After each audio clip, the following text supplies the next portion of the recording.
আসসালামু আলাইকুম। হানিফস electrical spicy চ্যানেলের পক্ষ থেকে আপনাদেরকে স্বাগতম। আমি মোহাম্মদ হানিফ, একজন ইলেকট্রিক্যাল ইঞ্জিনিয়ার। আজকে আমি ট্রান্সফরমারের যে অংশটির সাথে আপনাদেরকে পরিচয় করিয়ে দিব সেটি হচ্ছে ট্রান্সফরমারের বুশিং বা ইনসুলেটর। বুশিং বা ইনসুলেটর হলো পাওয়ার ডিভাইসে ব্যবহৃত এক ধরনের ফাঁপা ইনসুলেটর, যা পরিবাহী তারকে কোনো প্রকার বৈদ্যুতিক সংস্পর্শ ছাড়াই কন্ডাক্টর সারফেসে প্রবেশ করতে সাহায্য করবে। ট্রান্সফরমারের যে প্রাইমারি এবং সেকেন্ডারি ওয়াইন্ডিং আছে, সেই প্রাইমারি এবং সেকেন্ডারি ওয়াইন্ডিংয়ের সাথে পাওয়ার লাইনের ফেজ কানেকশন মূলত এই বুশিংয়ের মাধ্যমেই দেয়া হয়ে থাকে। তো আপনাদের মনে প্রশ্ন আসতে পারে যে কানেকশন দিব, এর মাঝখানে আবার আরেকটা অপরিবাহী পদার্থ কেন? তো এটা বেসিকলি যে আমরা জানি যে যখন কোনো পরিবাহী তারের মধ্য দিয়ে হাজার হাজার লক্ষ লক্ষ ভোল্ট প্রবাহিত হয়, তখন তার চারপাশে একটি ইলেকট্রোম্যাগনেটিক ফিল্ড তৈরি হয়।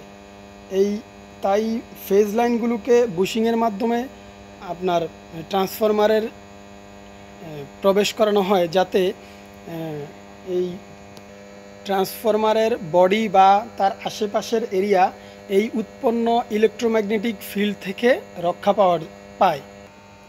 ট্রান্সফরমারের বুশিং বিভিন্ন পদার্থ দিয়ে তৈরি হয়ে থাকে। তার মধ্যে হলো পোর্সেলিন, চীনামাটি, পলিমার, ইপক্সি রেজিন।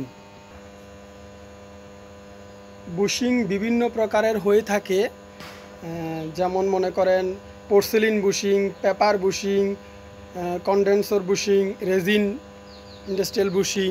আপনারা এখানে দুই প্রকার বুশিং দেখতে পাচ্ছেন, একটি একটু বড় আর একটু ছোট। তো প্রশ্ন আসতে পারে যে বুশিংগুলো বড় ছোট কেন? তো আপনারা এই যে ট্রান্সফরমারের ইনকামিংয়ে ট্রান্সফরমার 11 কেবি থেকে লাইন যেখানে ঢুকেছে, এটাকে বলা হয় এইচটি বুশিং, অর্থাৎ হাই টেনশন বুশিং। তো এখানে আসলে বুশিংটা বড় কেন?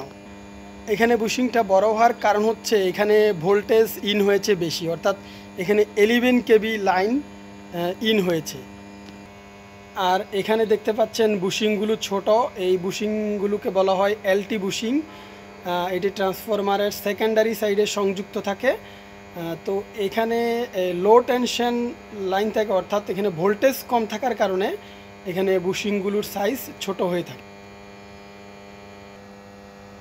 ট্রান্সফরমারের সেকেন্ডারি সাইডে আপনারা দেখতে পাচ্ছেন এখানে 4টি বুশিং, অর্থাৎ 4টি লাইন আউটপুট হয়েছে। তার কারণ হচ্ছে এখানে 3টি লাইন হচ্ছে 3টি ফেজ।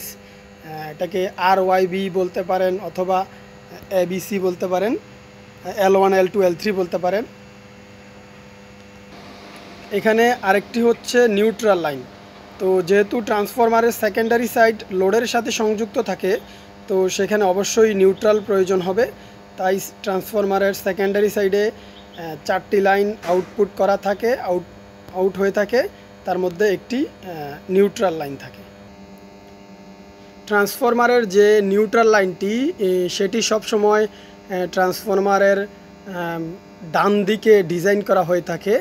এটি চিনার উপায় হলো, এটি আপনার অন্যান্য যে RYB যে লাইন, যে গ্যাপটা থাকে তাদের মাঝখানে, সেটি থেকে নিউট্রালের গ্যাপটা একটু বেশি দেয়া হয়, যাতে বুঝতে পারা যায় যে এটা নিউট্রাল। আর তাছাড়াও কেউ মার্কিং করে দেয়, মার্কিং করে দিলে সবচেয়ে বেটার।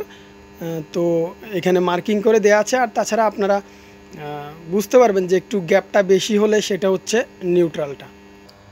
তো আজকে আমি ট্রান্সফরমারের অত্যন্ত গুরুত্বপূর্ণ একটি অংশ বুশিং নিয়ে আলোচনা করলাম। তো আশা করি এতে আপনারা উপকৃত হবেন। সবাইকে ধন্যবাদ।